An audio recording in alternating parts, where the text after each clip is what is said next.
Hello, good day everyone, and welcome to this particular session. We shall be discussing on curriculum evaluation. So in our country class, education is of course a top priority. Ensuring that our curricula are effective, relevant, and responsive to the needs of the students is highly crucial.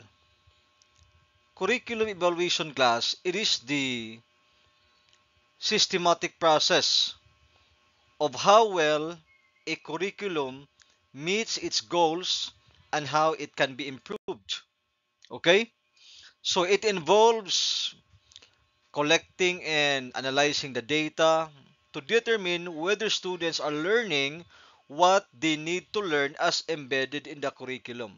So, let us explore the key aspects of curriculum evaluation and we'll start with the definition and purpose. Okay? So curriculum evaluation class, this refers to the process of determining the value and impact of an educational curriculum. So it involves assessing various components. What are these components?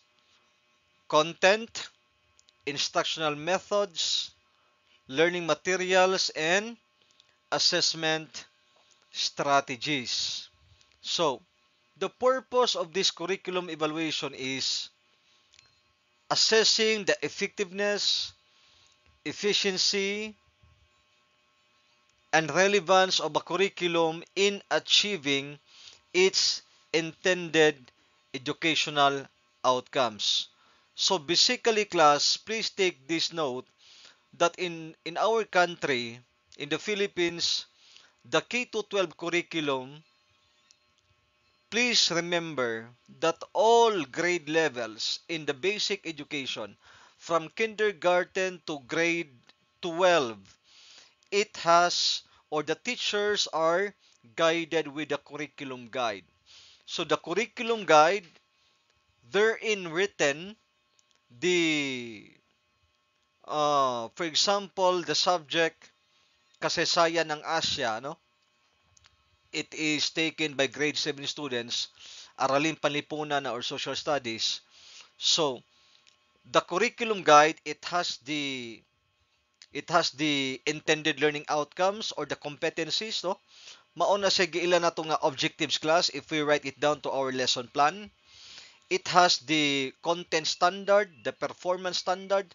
So content standard refers to the thing that students, I mean the ideas that the students must master or must acquire, no, after the teaching learning process. Whereas performance standard, it's a sort of competency wherein the students have to perform these competencies, have to manifest, have to exhibit.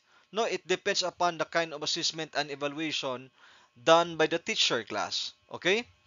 So, the curriculum guide furthermore also has the suggested teaching learning activities. No, when we say teaching learning activities, it refers to the teaching methods, teaching strategies, and techniques that teachers may utilize. Of course, that falls under academic freedom, and so the teachers are given the prerogative as to what kind and what type of teaching strategy or technique that they shall be utilizing in the course of delivering the educational process class. Then another one, please take this note that the learning competencies, no, the intended learning outcomes, and another thing that is written in the curriculum guide is the assessment strategies. Okay, so assessment strategies, the the focus of that must be the objectives or intended learning outcomes set. So, in assessment activities, the teachers would assess as to whether or not the set of learning competencies for this particular topic are indeed acquired by the students. So through that, we could say that for this topic, these three sets of learning competencies are attained, are acquired, are gotten by the students. It signifies that we have been, or the teachers have been effective in delivering the the particular contents of the topic, because the students are clearly acquiring the set of intended learning outcomes or the objectives. So that is one way of um, evaluating the curriculum. Because take this note that the lesson plan that we have in basic education and the the syllabi that we have in tertiary education class, these are minuscule of the overall curriculum. Okay? So another example for this curriculum evaluation class, in a public elementary school in Manila, for example, a new science curriculum is introduced to improve students' critical thinking. Now, through curriculum evaluation, the school can assess whether or not the students are developing these critical thinking skills. Because if the outcomes would say otherwise, there's a need for intervention. So, the process goes like that, class. Okay? Ultimately, again, whatever the objectives, intended learning outcomes being set, those are the subject of the curriculum evaluation. That is it. So, there are these key purposes of curriculum evaluation, class. First, we have the accountability. Why?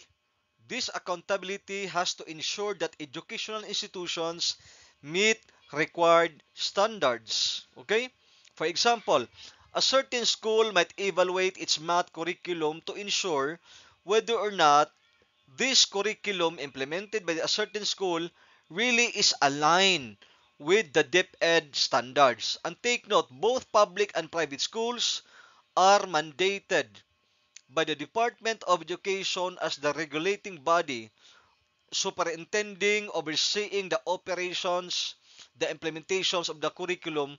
Both public and private schools in basic education are under the supervision um, are under DepEd supervision. Therefore, if there is a curriculum evaluation, it has to be checked, it has to be assessed whether or not the standards set and implemented by these schools are aligned with DepEd standards. Okay? That's for accountability. So for decision making, guiding curriculum developers and policy makers in revising and updating the curriculum, okay? So that is where decision making lies. Example, if there is a new technology-based curriculum, just like in technology and livelihood education class, is introduced, no? Then evaluation can help determine whether it is effective in preparing students for digital workforce. Example, let's talk about the artificial intelligence. This AI skills is the newest trend in the market. People or students have to be familiar and have to be literate well with AI. So, if this is one now of the competencies written in the curriculum, during the course of curriculum evaluation, if it is found out that the students are not really good with AI utilization yet, there has to be an intervention, there has to be an adjustment. So that is part of decision making because we know already the outcome of curriculum evaluation. This is one of the feedback. Okay? Program improvement, class. Identifying strengths and weaknesses for continuous improvement. This is vital, this is necessary, and this is indispensable in curriculum evaluation. Example, Filipino language curriculum class is found to be weak in teaching grammar. No? Something like a lot of Filipino students do not even really are not really good in speaking the wikang Filipino. So wikang Filipino class that is in our Philippine Constitution, that all students must be taught with it, that all students must be able to express themselves with wikang Filipino, and it is found out during or after the curriculum evaluation that students are weak with the grammar in wikang Filipino, an intervention has to be done. Okay? So certification and accreditation. Meeting accreditation standards set by educational bodies. Example, class. A university might evaluate its example education programs or courses like in the college of education that we have no in our institution. So every now and then there is a cycle of certification and accreditation.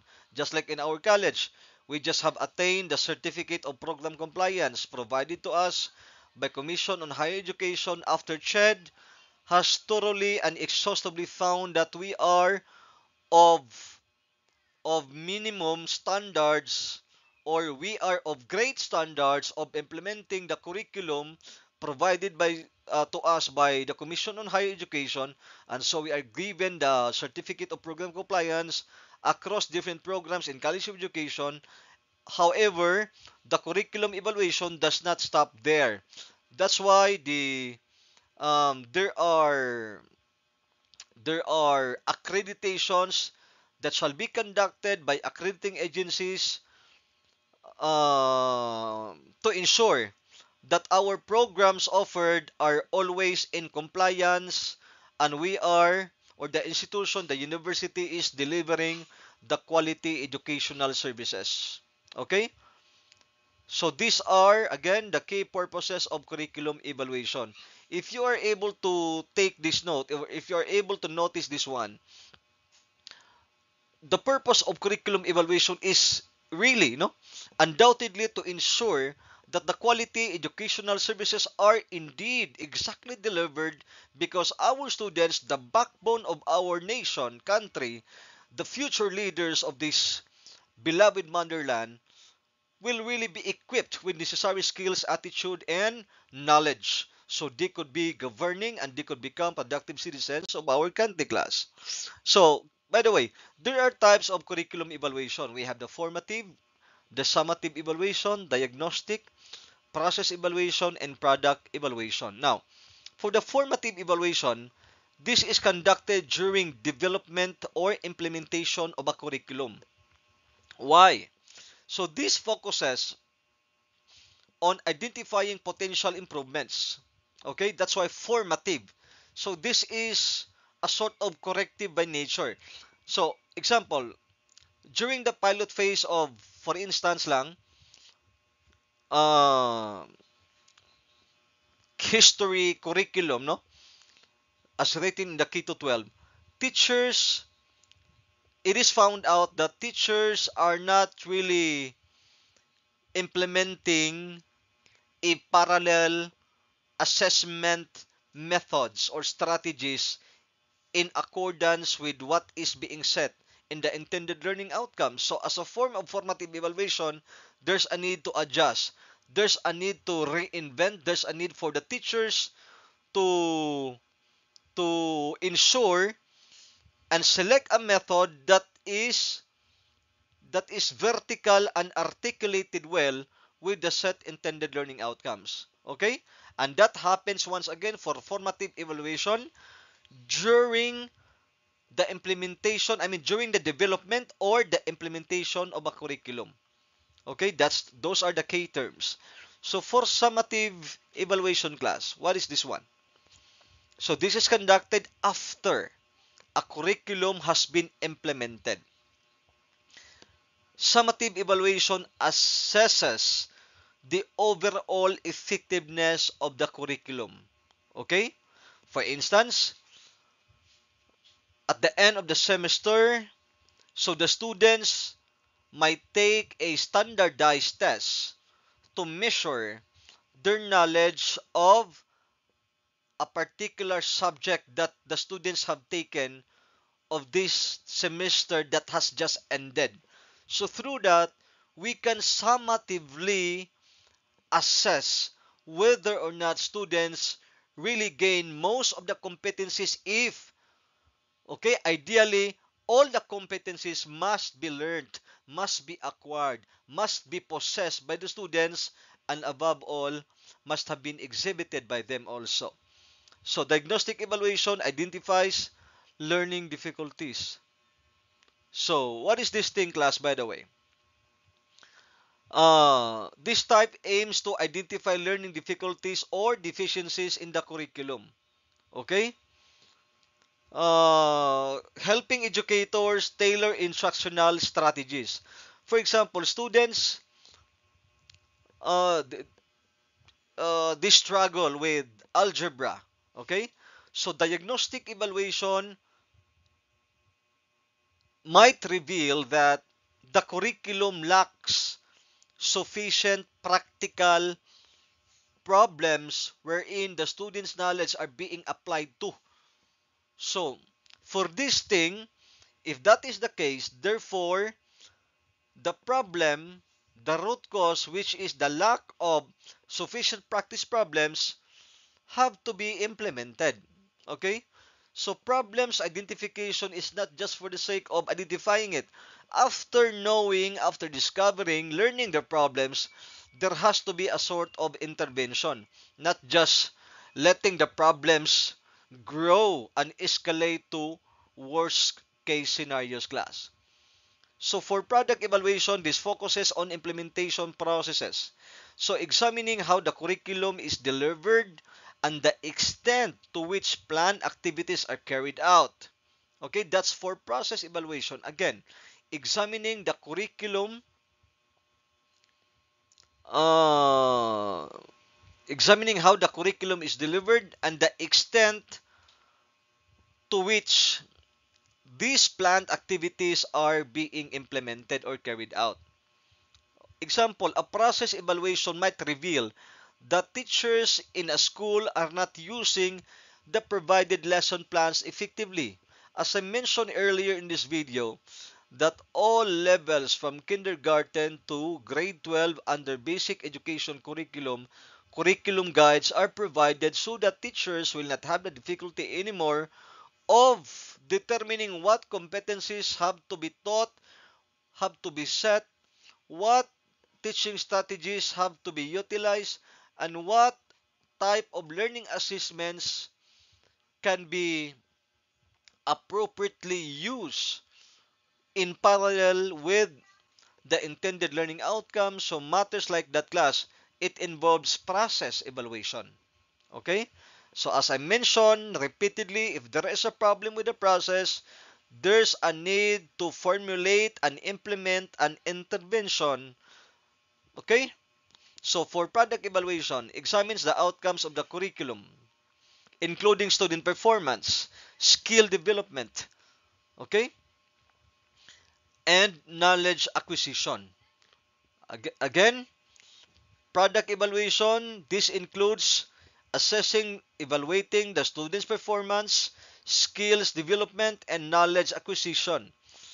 Example, a product might show that students who completed K-12 curriculum are working, doing business, or attending college. Because when we say K-12 curriculum, it has the three ultimate goals, right? That students who have graduated in senior high school under the K-12 curriculum must be job ready, business ready, and college ready. So let's try to evaluate if and when the students who have already graduated the K-12 curriculum have been landing to college, have been doing business, or have been working already. So it speaks a lot, class, this product evaluation. Now, let's talk about the models of curriculum evaluation. Basically, we have the four models of curriculum evaluation. First one, the Tyler's objective model.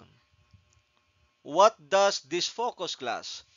This focuses on educational objectives. This focuses on setting clear, categorical educational objectives and assessing whether these objectives are achieved. Okay? So basically, Tyler's objective model, again, set the clear objectives and eventually assess whether these objectives are met, are delivered, are achieved, are acquired by the students. Then number two, Stoffels Stoffel Beam's model. Sorry. So this evaluates the context, the input, the process, and the product. This involves, again, evaluating the entire educational system class. For example, if there's a new science curriculum, the context evaluation might assess the need for the curriculum. Okay? So, when you say context class, it refers to uh, how the contents are being contextualized in a particular specialization, in a particular environment wherein it involves per se the culture, the geographic, and other geographic considerations. Okay? So like determining the available resources of the school, the involvement of different instructional materials easily be uh, that can easily be that the students can easily relate. Okay? So now let's talk about the input. So input evaluation might look at the resources required. So for the input, I mentioned this one earlier in the context. Uh, we are referring to the resources required in implementing the curriculum. So resources might cover the school's resources for the students' resources in the course of um, complying or accomplishing different projects and educational activities and so on and so forth, class. Okay, that's the input. Now the process. This process refers to um, evaluation. Okay, evaluation process, wherein we might examine how the curriculum is being taught. As I mentioned earlier, there has to be a parallel there has to be a parallelism or verticalization between the objectives and the kind of teaching assessment being utilized by the teacher. If it is found that the assessment are not appropriate to assessing the intended learning outcomes of this topic, it has to be changed. Okay? I mean, there has to be an adjustment because what is expected, what the teachers have to assess must be the intended learning outcomes being set for a particular topic or lesson. Now, for the product evaluation ensures or measures rather the student outcomes. So how do we measure the students' outcomes? It could be in the form of summative assessment. Okay? So measuring the students' outcomes, it could be in the form of summative assessment, like the example that I had given earlier.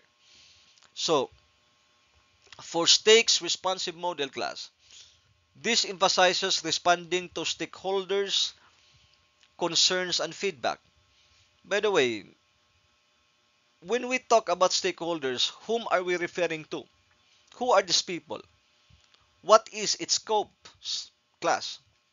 So when we say stakeholders, it has two categories, internal and external stakeholders. For internal stakeholders, again, internal, it refers to the school administrator or the school principal, the teachers, the head teachers, master teachers, the non-teaching personnel, and other people involved. I mean, the students, no, are also included, and other people whose presence and dedication, involvement are all required inside the campus. Okay? That's why it is termed as internal. For external stakeholders, guys, we are referring to the local government units, no, the barangay captain, the barangay councilors, the SK chairman, the SK councilors, the non-government organizations, the parents, the benefactors, the media, and the rest of people who are likewise expected to extend assistance to school, but these people cannot be found daily inside the campus because they are nearby the school or they are outside the campus, but again, they're expected to help the school, the institution, or the campus itself.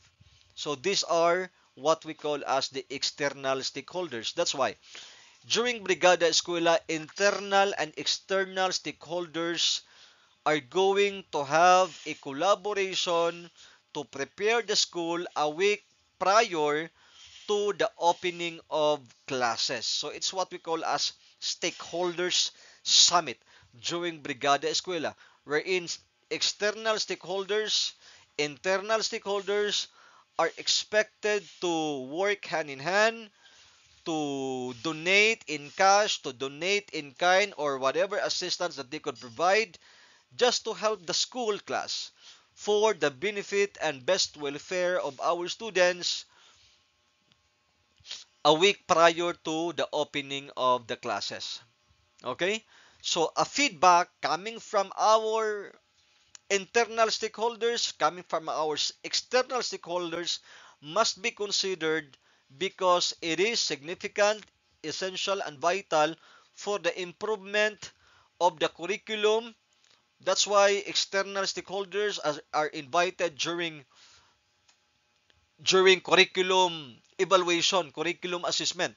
No, they are asked to attend, they are asked to provide feedback, and so on. Because whatever the feedback that they have, that they shall give, no, under the stakes responsive model, it is considered. It must be considered class because stakeholders are essential for curriculum evaluation. So let's talk about the number 4. Kirkpatrick's 4 levels of evaluation. Commonly used in training programs class, this kind of model. Because this evaluates reactions, learning, behavior changes, and the overall results or outcomes. No? Example, a teacher training program there's a teacher training program. The first level, when we talk about reaction, we might assess the teacher's reaction to the training, no? Um, are the teachers responsive to the training? Are the teachers having the um the the positive reactions, like the appreciations that they have during the training, whatever the kind of, whether it may be positive or negative, the teacher's reactions have to be examined. No, that's the first step of Kirkpatrick's 4 levels. No, examine the reaction. Then the next one is the learning. How do we do that? So we might measure their knowledge gain.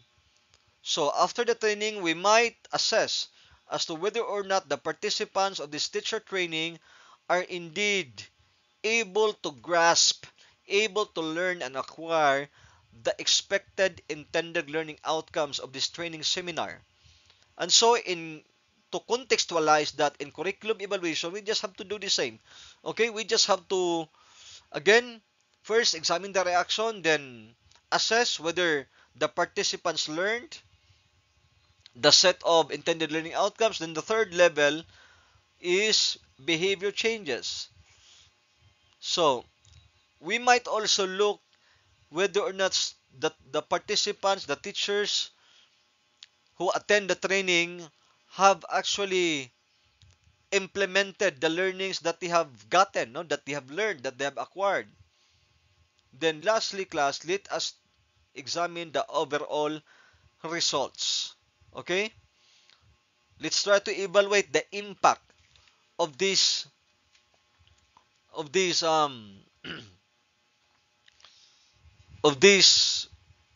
as I mentioned earlier. uh let's exam again. I'd like to have a recap. So the teachers attend the training. Next, evaluate whether or not, assess whether or not the teachers learned the objective set in the training.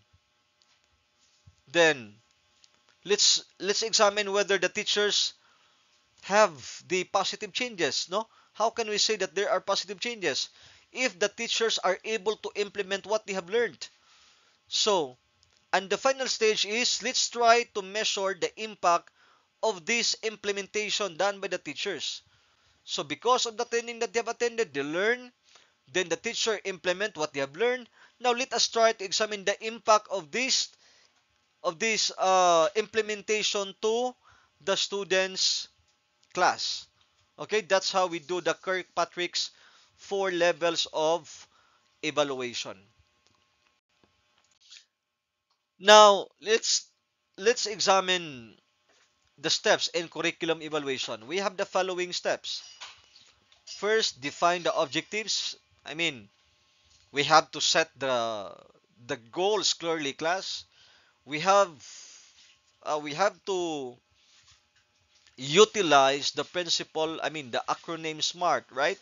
In constructing the objectives, whether we write a lesson plan, whether we do a curriculum, we sorry, whether we write a syllabus, or whether we adjust the curriculum guide, we have to set the objectives first, no? Then the objectives must be SMART, must be adhering the acronym SMART, SMART.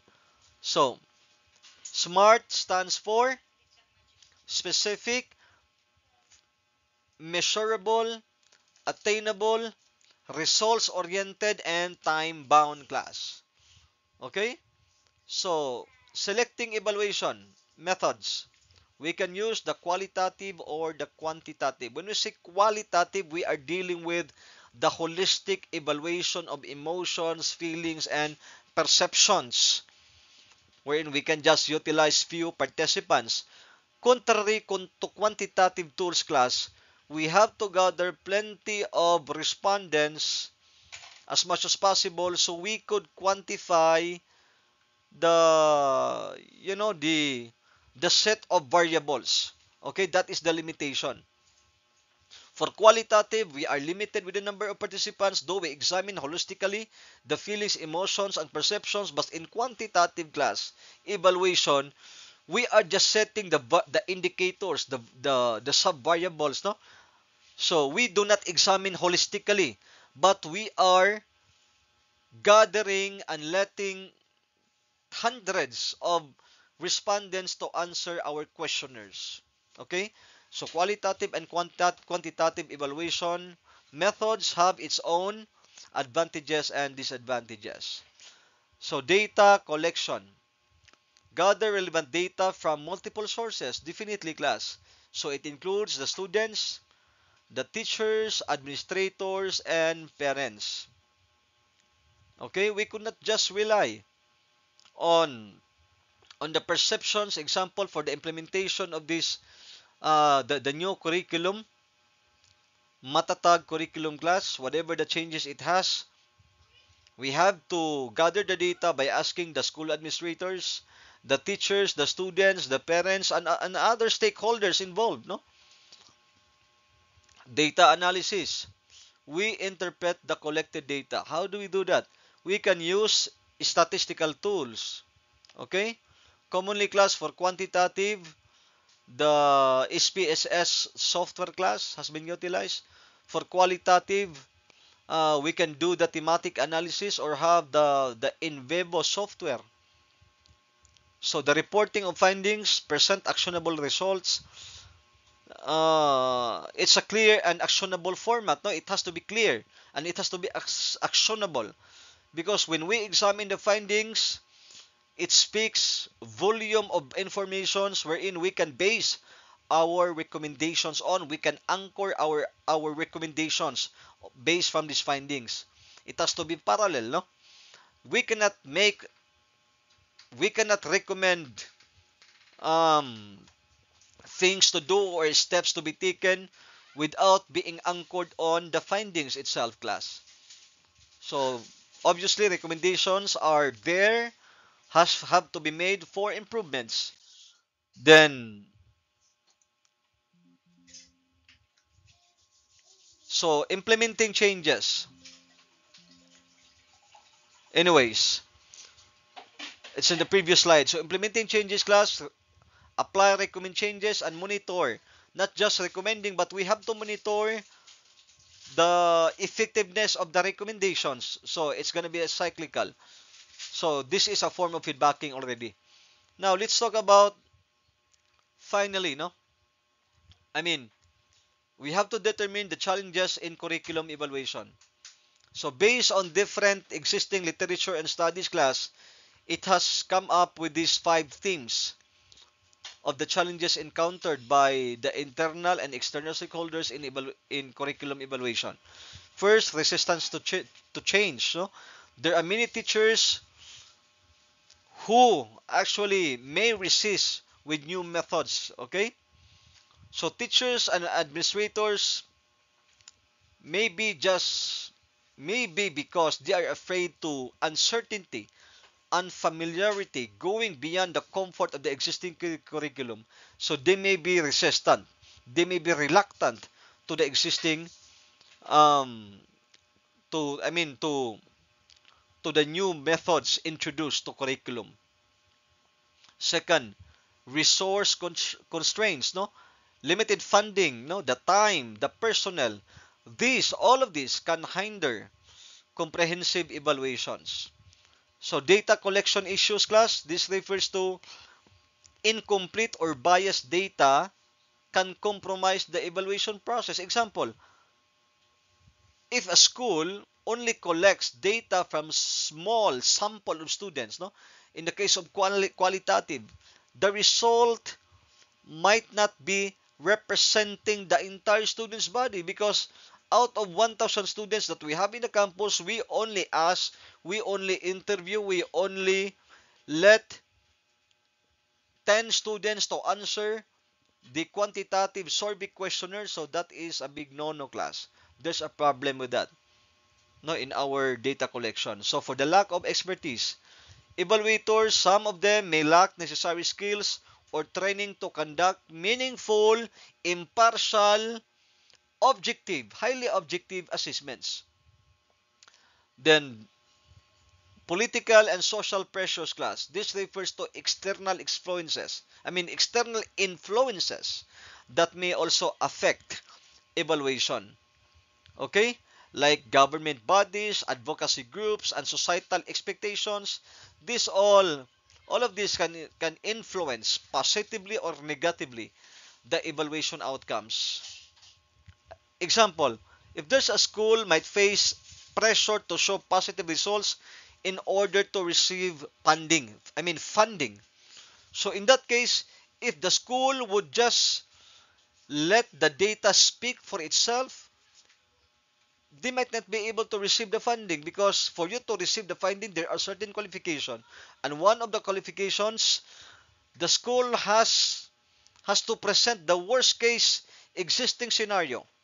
So this kind of phenomenon might pressure the school, the evaluators, to just present an evaluation outcome that is not actually in reality happening. Okay? So we'll talk about the positive also best practices in school evaluation class. We have first, no, involving stakeholders. This is a positive practice. No, we engage, we let the students, teachers, and administrators participate in our curriculum evaluation. Using multiple data sources, no, to ensure reliability and validity. That's why it is more commendable if we use the mixed method, the quanti-quali class I mean, in the data sources we have to include, no, various sources of data like the students' performance. We have to survey the teachers. We have to ask the parents. So it's gonna be multiple angles. Okay. So for letter C, adopting a transparent process. Maintain openness and clarity about evaluation goals, methods, and findings. So transparency class is the key for a real change of uh, of for the real change and improvement of a certain curriculum. Without transparency, it can the findings, the process can easily be manipulated, and that's why it will surrender us fictitious false results. So, providing professional development as one of the best practices of curriculum evaluation, because teachers, educators who are going to be sent for curriculum evaluation are being properly trained class. So lastly, focusing on continuous improvement. Keep let us embed this in our respective minds that whatever the practices, perfect um there are no perfect curriculum practices, okay? There's always something that we can improve, class. That's why focusing on continuous improvement rather than perfection, that matters most, class. Okay? Treat curriculum evaluation as an ongoing process rather than one-time event. Okay? So, this is now the takeaway. Curriculum evaluation, class, ensures educational programs remain relevant, effective, and responsive. By using systematic methods and involving stakeholders, educators can enhance definitely learning outcomes. Though we also acknowledge, class, that there are challenges that the educators and the rest of stakeholders might encounter in the course of curriculum implementation and evaluation, but take this note that improving the teaching practices to promote academic success for all learners or students across all grade levels are our principal considerations always. Okay? Because it is only through this we can uphold the cliche given to us by Dr. Jose Rizal that our youths are the future leaders and these youths are the hope of our country. So, class, thank you so much for joining me in this discussion on curriculum evaluation and see you in the next video. Goodbye, everyone.